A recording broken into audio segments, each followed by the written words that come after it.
This is a big one. Both sides use scientific racism to justify their hate speech. Phrenology and the analysis of skull morphology between races is quintessential scientific racism. So when you are listening to Nick Fuentes detail what's called Kulturkreis, or cultural area in German, he was basically talking about, he insinuated the differences between Germans and Italians with respect to showing up on time. Germans being more industrious and being more likely to show up on time, and Italians being a little bit less industrious. And that's a reference to a lot of the Moorish or Amazigh ancestry of the Italians, in the sense of North Africans permeating that region, for centuries.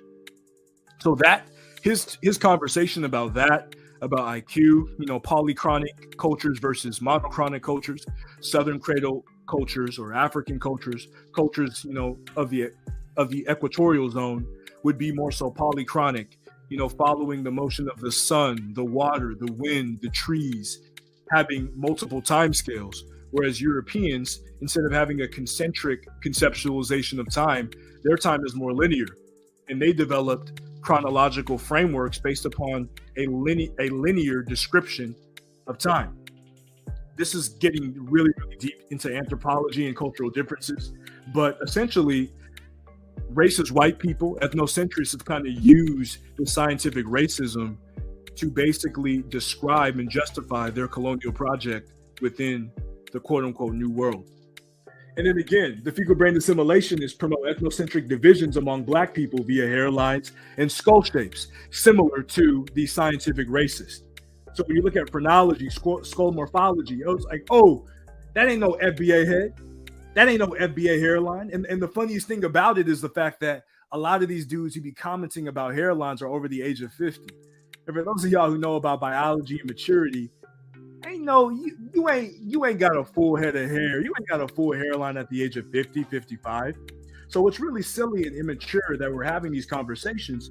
But when you examine this from a scientific perspective and you look at Nick Fuentes' ideology of scientific racism, when FBA is trying to divide Black people along ethnicities, they're literally using the same arguments, the exact same arguments. And again, both insult majority Black areas. White conservatives see majority Black areas as ghettos not worth living in. FBAs claim that the majority of Black countries are slums not worth living in. And this is a big, big key, because when you hear these fecal brain assimilationist arguments on the internet, they always be like, y'all ain't got internet, y'all ain't got electricity, y'all ain't got healthcare. When if you look at the Black Belt in the United States, right, in Mississippi, Alabama, Georgia, Arkansas, where the majority of Black folks within the United States live, you have areas without electricity, you have areas without internet, you have areas without dental insurance. So literally, the same ideology that white people promote towards Black people in the United States and towards Black communities as being ghettos, as being slums, as being areas with poor internet connection, areas without electricity 24/7. FBAs using the same arguments against the majority Black countries where their ancestors came from. It's absolutely insane when you really think about it, but it's a fact. They literally have they're from the same origin. They're from the same root. And moving on, these white conservatives claim that the most successful Black people move away from the rest of Black people. So when the Black man gets on, he's finna buy a home, in the suburbs. He's finna get, his kids in the white school, in the suburban white community, with good grocery stores, with paved roads, good lawns, et cetera, et cetera. FBA claimed that Black immigrants leave their countries and refuse to build them. This is absolutely ridiculous, in the sense that, most of these immigrants who leave their nations, they actually go back every single year, right? And, if you were to look at foreign aid versus remittances, what people are sending back home, right? That the remittances that African immigrants abroad send back home are much more than foreign aid, billions and billions of dollars more than foreign aid. So if you take that conversation back to the United States, you see that a lot of Black folks who may leave the South, they may leave urban areas and move to the suburbs. They do participate in organizations like charities and different church community gatherings, and just different ways that they could invest in their families and in their communities as they're living a safer life, a more productive life in many ways, economically, within whatever suburban or non-Black community that they live in. And Kemra, if you can't see the ideological similarities, I'm going to open up the call lines. If you can't see the ideological similarities between FBAs and Just Pearly Things, in the sense that Just Pearly Things literally is from America, promotes America-centric talking points, and there's just so many different commonalities between the white conservative ideology or the conservative ideology in general and these fecal-brain assimilationists who want to tether themselves to the American empire. Like, honestly, I don't really know what to say, to be honest. And I'm almost done, but again, you have rights for me, but not for thee.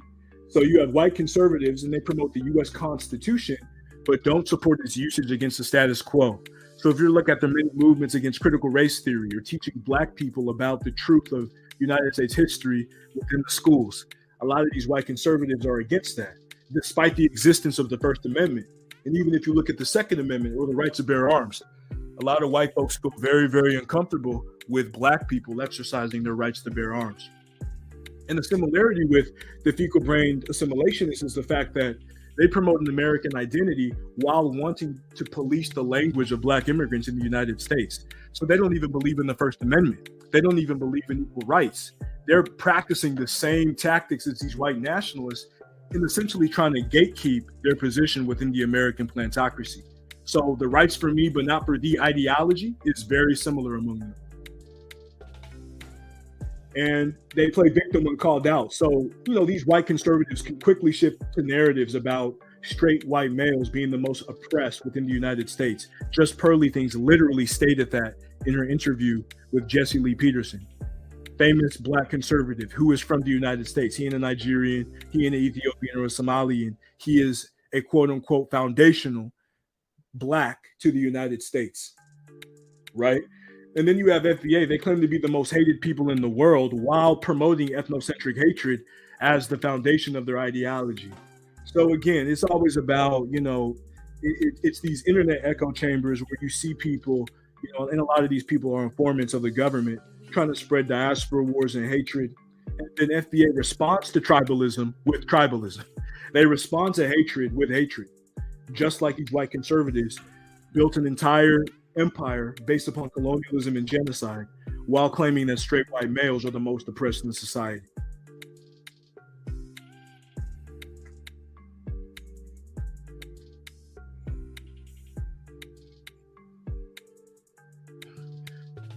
This is going to be the last slide before we open up the call lines. So you have them stealing the legacy of Black icons like Martin Luther King and Malcolm X, even though they opposed them during their lives. Like, I'm sure that you all have heard the idea that Malcolm X and Dr. King would have been conservatives, or they would have been Republicans if they were alive today. They would have been, on the side of the right wing, right? FBA does the same thing when they try to claim the legacy of Pan-Africanists like Dr. John Henry Clark, Queen Mother Moore, and even Frances Cress Welsing, even though they oppose everything they stood for. It's crazy to me how they can tether themselves to the legacy of Pan-Africanism while claiming to be about Black American nationalism. To me, it's the same type of grifting that you see in a lot of these different right-wing spaces, in the sense that these Black icons are only heroes they're only heroes after they're dead, right? They only become people that you could talk about or on your side after they're no longer here to articulate themselves. So to me, it's the same thing with the fecal brain assimilationists, in the sense that the entire trajectory of Black history and Black development within the United States was all about Pan-African nationalism, from Richard Allen to Edward Blyden and Alexander Crummell to Garvey and Malcolm X, et cetera, et cetera. And the fact that they try to steal the legacy of these people to promote, of these legendary revolutionaries, to promote their modern integrationalist mindset, in my opinion, is hella treacherous. And to me, it just doesn't make any sense.